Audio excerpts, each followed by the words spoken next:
Hello traders and welcome to another video review. Today is Monday, last day of July 2023, so we have the monthly close. Might be interesting, but first let's take a look at the Forex economic calendar today. Three very important data releases are scheduled for Monday. First, manufacturing PMI data from China, published already, beats the expectations of 49.2 with the actual reading of 49.3, which is even better than the last reading of 49. So, kind of an upbeat on the manufacturing PMI from the China. Now, German GDP is scheduled for release at 8 o'clock. For German GDP will be counted for the second quarter. Previous reading was minus 0.2%. CPI from the Eurozone is scheduled for release at 11 a.m. and this CPI is expected to drop from 5.5% to 5.3%. So we got some very important data releases today in the last day of July. Now let's take a look at the technical part. Let's take a look at the euro-dollar chart first. Euro-dollar 4-hour chart is right now on the screen, and you can see that we are trying to jump. We are trying to do the pullback higher. Where is the technical resistance? This one at 1.1022 was violated, so I guess the next one is 1.1150, still 1.1150, and of course the daily the intraday technical support is 1.0944. Let me just zoom out for a little bit because it's kind of important for us to see where is the key technical support, because this market is still under the bearish pressure. So the key technical support is 1.0834, and of course the key technical resistance still remains at the swing high at 1.1270. So quite far away, and this movement here to the downside is telling us that this strong pullback, strong correction might develop even further. Further lower towards first intraday technical eventually support. Then there is some kind of a support here. It's a weak support. It's a weak support. It's never been tested. It's located roughly around 1.0932, so we can put it on the chart.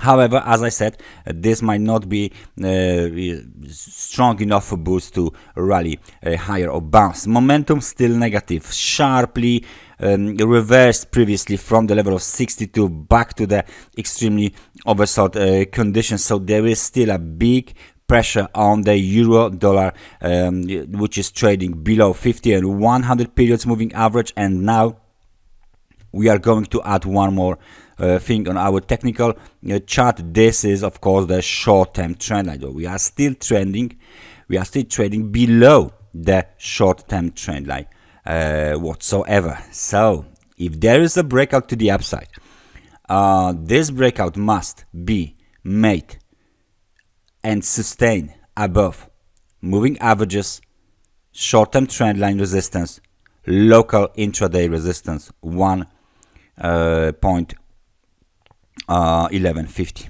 Okay, so this is the euro dollar. Let me just grab a screenshot of this analysis. Thank you very much. And let's take a look, because there's a China involved today in the data. Let's take a look at the Australian dollar. Let's see what is going on there. So the Australian dollar at the beginning of the week doesn't actually trade in a like a bigger range or something like this. There's no volatility increase, drastic volatility increase on the Australian dollar. We still got this key technical support 6,598. The market is trying to bounce above the 6,718, where is the intraday technical resistance, and of course there is the 50 periods moving average. The other very important resistance, it might be counted as the key short-term technical resistance, is 6,824, and of course the swing high located at 6,900 basically is the main technical resistance for the bulls if they want to move higher, if they want to break higher, they need to break above this level for sure. Momentum just hit the extremely oversold market conditions. Now it's the bulls are trying to bounce towards the level of 50, and this level corresponds with the intraday technical resistance. So it's all up to the bulls whether they are strong enough to do it or not. Nevertheless, we can see clearly that this market is going nowhere basically. Okay, so first look at this trend line. We got the false breakout, yeah, we got the false breakout and then the sharp reversal. So maybe after the false breakout we should place our short-term technical line, short-term technical resistance line, trend line.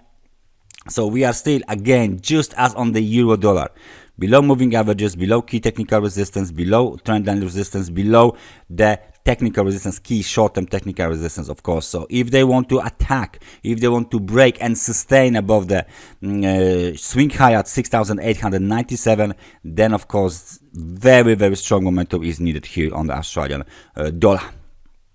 Because there's China involved, let's take a look at gold. The gold prices, the gold is very popular precious metal to trade in China, in the whole Asia, as you know. So let's take a look what's going on here. We got this slight reaction here on the gold chart. So intraday resistance is just where the 50 periods moving average is, 1963. Intraday technical, of course, support is the low made when the gold hit the extremely oversold conditions, 1942.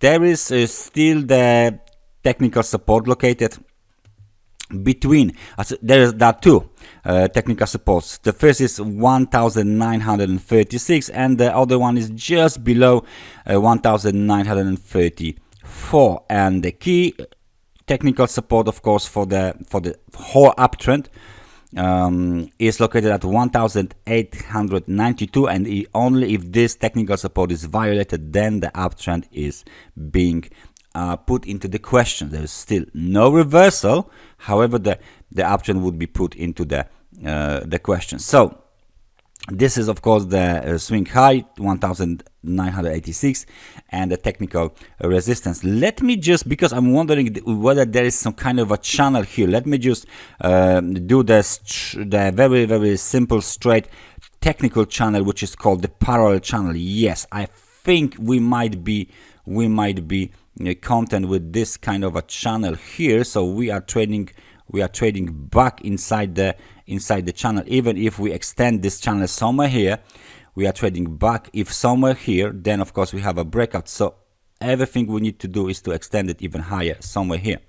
So this is the, there you go, this is the full channel on your screen. Now we broke into the lower half of the channel and we are trading roughly around the 1953 level. So the gold outlook, as you can see, is still kind of a bearish, because we got A, B and C to the downside, but there is no impulsive development to the upside. So maybe this correction here will be a little bit stronger, a little bit, let's say, deeper. And of course, if we break below the green lines, the green horizontal lines, technical support, this whole situation here that might still be counted as a impulsive is invalidated. Why? Let me just show it to you guys very quickly. Let's say we got the wave 1, 2, wave 2 is located here. That's a 5-way development to the upside, and now ABC to the downside. This is wave 4. That's fine. We are waiting for the wave 5. However, as I said, if we break below this wave 4 low and then challenge the horizontal lines, that's it. This scenario is invalidated. 1, 2, 3, 4, 5 to the upside is done here. So the market completed the movement to the upside area, and that's the bigger and deeper correction in progress in that situation, in that scenario. That's everything from me for today. Thank you very much for watching this analysis, and I hope I see you guys next time. So take care and bye bye.